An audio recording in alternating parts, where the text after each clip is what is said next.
Hello and welcome to Your New Jersey. I'm Marie Falbo, coming to you from the historic Haynes Building in downtown Newark.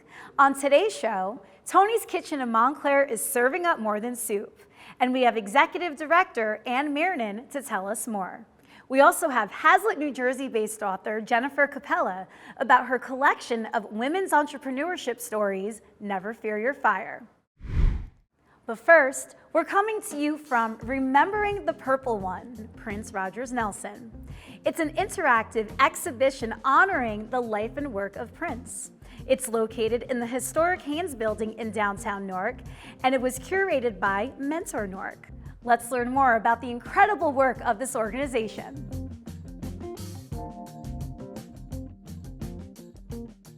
Thomas, I am blown away by this exhibition. I didn't know what to expect coming in, and this is something right out of New York City. People are really surprised when they find out that high school students put this together. How did it come together? I mean, every piece is so cool, and I can only imagine the work it took to curate all of this. It started as a partnership with Arts High School, and we developed mentoring programs for different schools. So we were doing one for Arts High School, and we said, what would you want to be?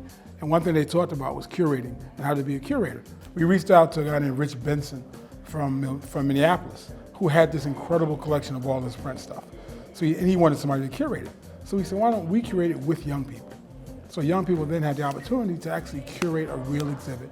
The kids worked all summer in terms of learning what curation was, learning about Prince. I remember sitting in my office watching Purple Rain with them, which was incredible. As educators, one thing you look at, if you have young people and they say, I don't know that, that shouldn't be a stunner. It should be your opportunity to say, hey, let's educate. Yeah. Let's do what we do. There's a gap, let's fill it with some information. Yeah. The way they understand it now, it shows you they could build and they could learn and they could do it with their mentors all at the same time. And at the end of the day, that's what we want school to be. That's how we want it to feel like. Yeah. And now we have young people as young as sophomores and some who are seniors that now be able to go into college and say, listen, I curated a museum level event before I got out of high school. Hi girls, how you doing? Hi. I am super impressed with your museum over here, and I cannot wait for you to walk me through, so take me away. So this was curated by high school students, 8 of us. This was about a 3-month-long process. Started off as originally a summer job, and it got switched over into an actual job, and we all just decided to stay into the school year and work together. This entire collection is from someone named Rich Benson.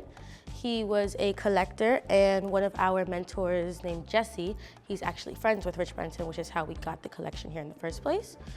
To start off, this room specifically is just artwork on or dedicated to Prince, because some of these artworks were made after he died. If you look around, you will see some outfits here, and all of those outfits are actually made by cosplayers. Going on to this section, we're gonna see Prince's life. There's a little part over there with pictures of him as a baby. Which is adorable, by the way. This is the baby mom talking. He was so cute. And then you can see him in elementary school, middle school, high school, and then there's a last picture like transitioning to this wall right here. And he's like 18, 19. He gets signed with Warner Bros. And he's performing, he's getting known. And this is, young Prince, early Prince. And he got a lot of reactions from the public. The way he presented himself was very unique. And he was one of the first people, defying gender roles and such.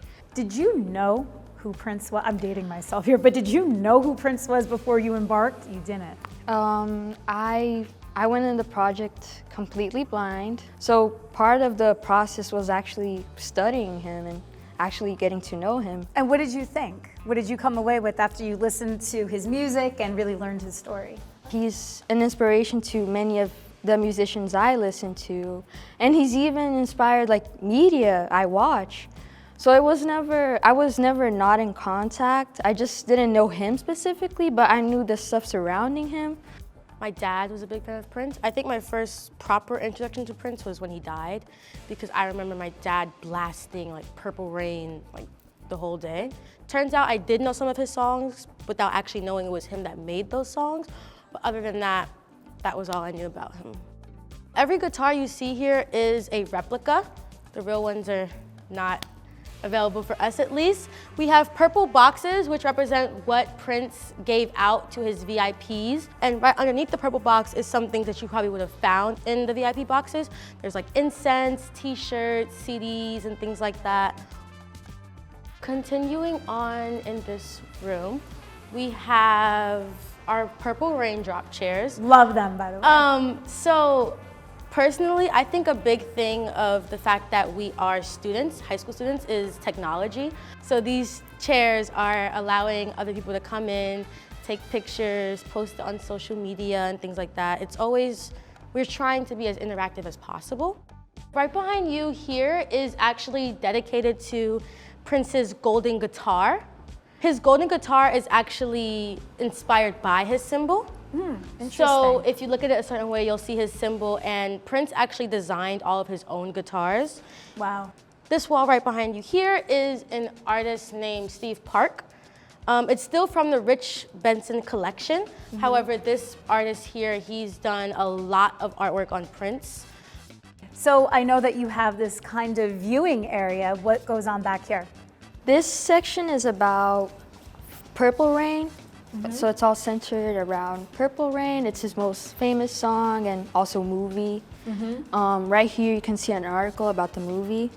Can you imagine $25 to see an act like Prince in concert? If you see some of the other tickets we have posted up, some of them are like $7. It's amazing. It's insane. And meanwhile, Taylor Swift this summer wanted like And like Beyonce's like 5,000. 900. Yeah, it's insane. Well, I can't even put into words the job that you did and how you brought this incredible man's just whole entire life to Newark like this in the historic Haynes building. You have so much to be proud of. Thank you. And such great futures ahead of you. So thank you so much. Mentorship it just goes hand in glove with education, right? And and for me, the idea behind America, frankly, is this, the concept of everyone has an education, the opportunity for an education. But I think that's kind of almost antiquated now, and now it's not enough, right? You need to have an equal opportunity, right? And it's also giving education in a different way too. It's not just in a classroom, sitting down. You're actually part of something bigger than yourself and you get to work on it. Thomas, for people watching, I'm sure they're so moved by the story and everything that you're doing. How can they support you? Well, you can always support us. You can go to Mentor Newark, Mentor Newark on Instagram, or Mentor Newark is newarkmentoring.org. Follow us there, support us. You can contribute, come see the exhibit, support. Thomas, this was so much fun. You are such a pillar of the community. I'm so happy to have met you. Appreciate you. And I want to join. You can join. One of your The kids. first thing I want to do is I make sure you get a shirt. Oh, okay. Pop! Of course, There it's it is. purple. Right I there. love it. I love it. And that's the image of our young people. And on the back, you'll see the name of the tour, which is Remembering the Purple One. Awesome. And it's So- my size too. Love Yes, it. it's your size. Perfect. Thank We had you. it all worked out. Thank you so much. No, thank you so much. Appreciate it. Toni's Kitchen started in Montclair and is now on wheels driving throughout the Garden State to provide meals to families in need. Anne Mernin, the executive director of Toni's Kitchen, joined me in the studio to tell us more. Anne, welcome to the show. Thank you so much for having me. Oh, we're so happy to have you on here to talk about your worthy mission. Tell us about Toni's Kitchen and how you got involved in such an important and amazing organization. Sure. Well, we started about 40 years ago as a small soup kitchen here in Montclair. And we have been in continuous operation since then. We now serve Montclair, Bloomfield, and West Orange. And our approach to addressing food insecurity is really to look at the diversity of populations that are impacted by the need for food in their home, and then build solutions that are designed specifically for them. So we have sort of 3 tiers of programs. The first tier is we work with about 50 to 60 community partners. Those might be after-school programs or teen mentoring programs, anywhere you might find low-income populations gathering. And we offer them food for their programs, so they're having a healthy meal when they gather. And then we have a sort of middle tier of programs, and these are our neighborhood mobile markets, which are set up almost like a farmer's market style in low-income neighborhoods where people can select their own groceries. Those happen once a week in various locations. We also have a food truck, which is designed more for populations that need a grab-and-go type of meal. And then we have home deliveries, primarily to seniors, but also just some families who can't get out. And on site, we run a choice pantry, a soup kitchen, a warming center in the colder weather, and then also a small thrift shop.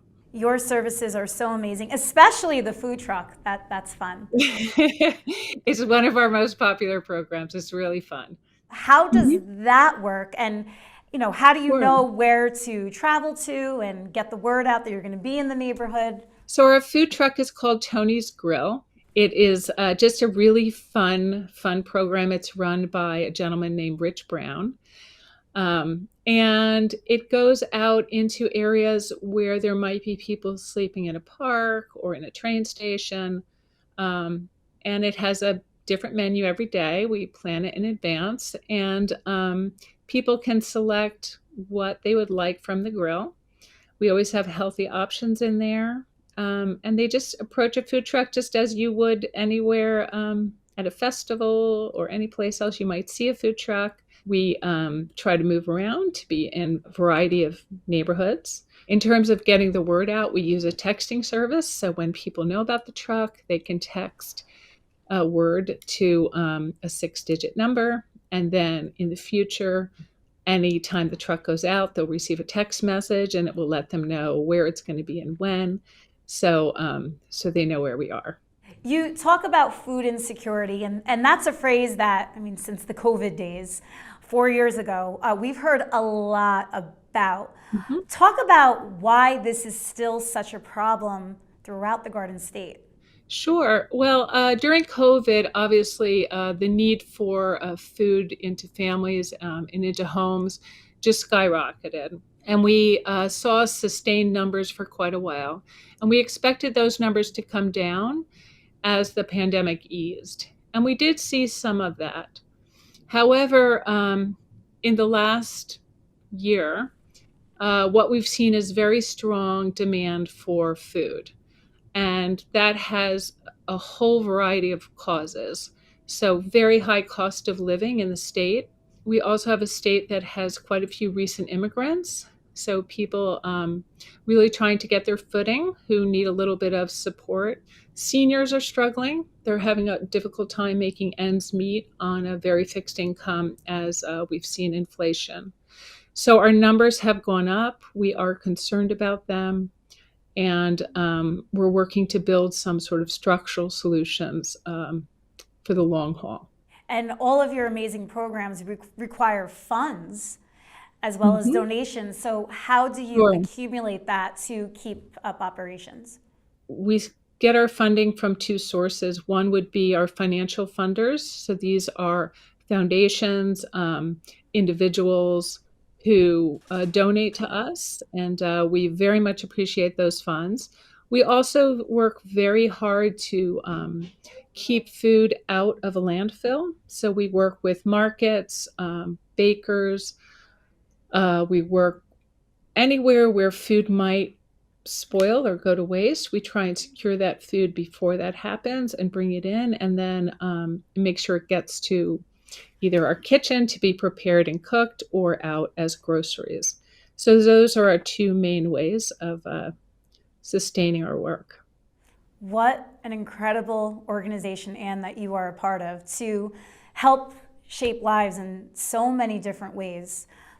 Where can people find out more about Toni's Kitchen, to donate, to volunteer? Because anybody watching this, I'm sure, wants to support you in some way. Well, we have a website at toniskitchen.org. You can learn more about our programs. There's opportunities to donate. There's opportunities to volunteer on there. So we would love it. And thank you so much for joining us today and spreading the word about Toni's Kitchen. Thank you. Jennifer Capella got a group of New Jersey power women together to release a compilation of inspiring stories called Never Fear Your Fire. Jennifer joined me in the studio to tell us more. Jen, welcome to the show. Thank you for having me. Well, I am so happy to have you here because you are part of who makes me look decent for camera, because I certainly don't look like this in real life. So I thank you, girl. Thank you. It's very different being on this side, but thank you for the opportunity to come on. Thanks. Well, you gave a group of entrepreneurs in the area, including myself, the opportunity of a lifetime to be part of this book that reached bestseller status on Amazon very quickly. Congratulations to you on such an achievement. Tell us how the book came to be. So basically, the way this book came to be, I am a woman's woman. I am the oldest sister of 3 girls, and I've always been the type to be a cheerleader. I've always kind of seen the best in people, and I kind of try to do that with how I live my life.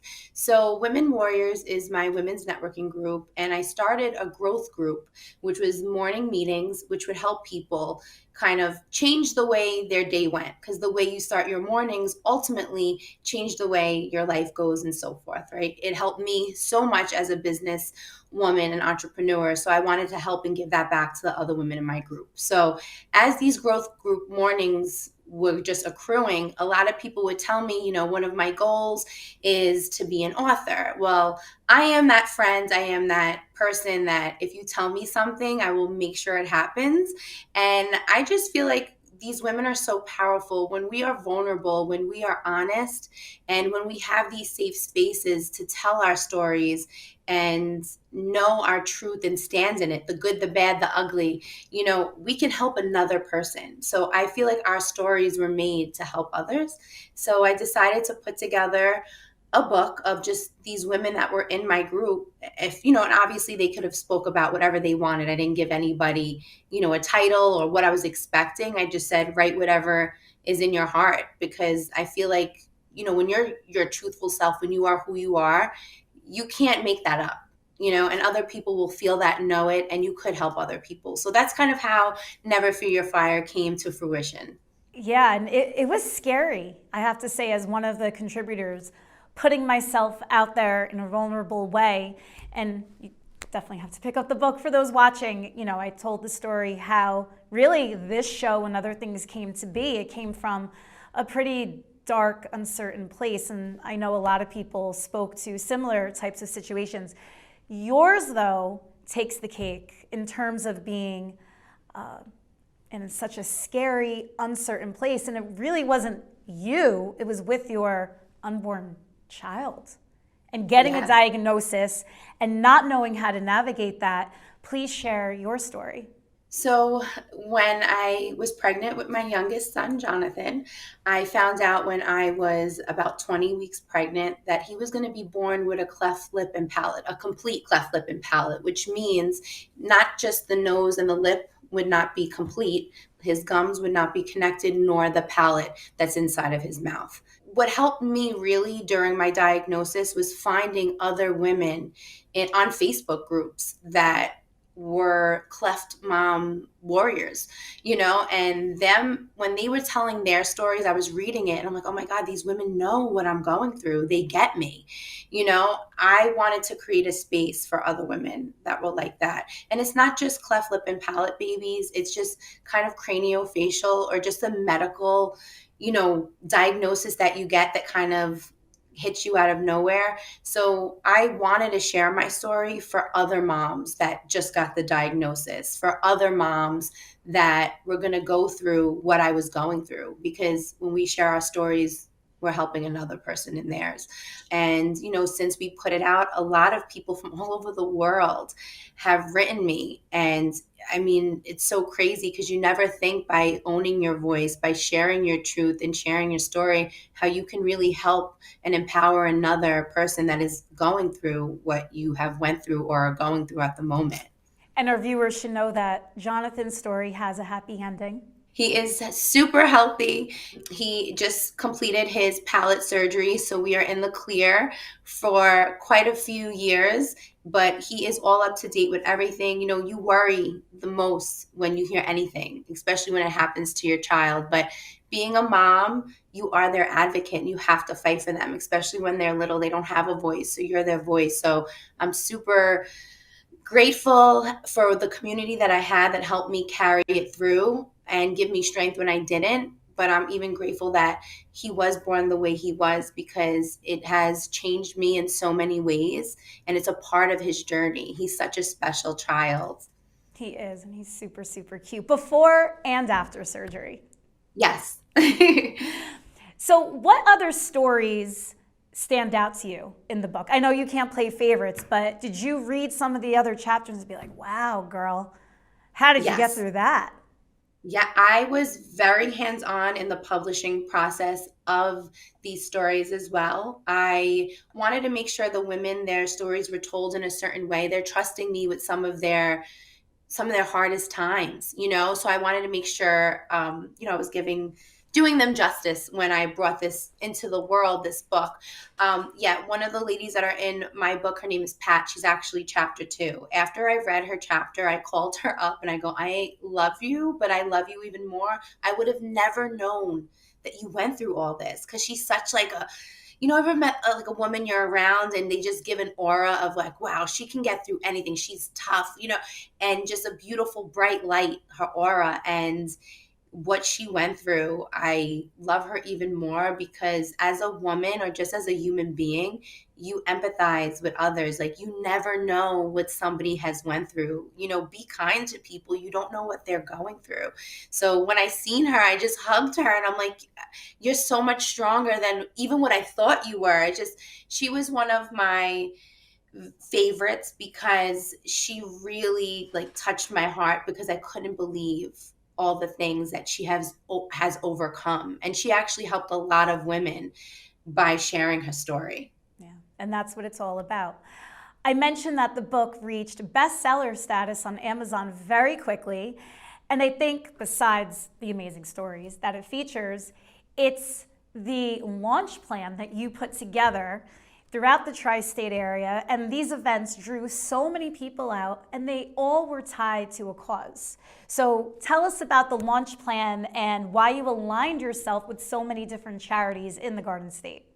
Well, the reason why I aligned myself with different charities is because Women Warriors was something that I always wanted. It was a dream of mine, so to see it come to life, I always felt if you have a community, if you have a strong community around you, you should do good with it. So our first event, which was sold out, we donated to Sloan Kettering. My mom is a 3-time cancer survivor, so it hit home to me. That's why we did that. We do coat drives for Christmas time, because children should never be without a coat. Our book launch and the author signing, that all went to the Smile Train. We raised about $13.50, I think, in donations for the Smile Train. And we're continuously giving back. For the holiday season, we're helping homeless women in children's homeless shelter get just basic feminine products, diapers and wipes. When you have community, you should do something good with it. It's a blessing to have a bunch of people that have the same vision, the same outlook, and community is everything. Tell us more about Women Warriors. How can a woman watching this join? Just come and follow us. Women Warriors Callab. We're on Facebook. We're on Instagram. If you want to be around like-minded women, our slogan is sit with us. The conversation is different, because anybody can sit with us. There is no judgment.